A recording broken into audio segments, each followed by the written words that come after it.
इस अंधविश्वास ने सत्यानाश कर दिया वह देश का और अपनी नदियों का। ये महाराष्ट्र में एक जगह है, एक नाला है, नदी है, जहाँ पर पॉलीथीन में कुछ भी खाने पीने क्या फूल वाल पता नहीं क्या क्या बांध के लोग चले जाते हैं और पूरा वो वेस्ट होता है। ये देखो ऐसी ही पूरी नदी में गंदगी पड़ी है।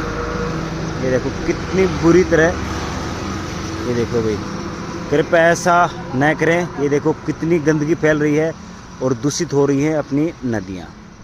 देखो भाई, राम राम दोस्तों।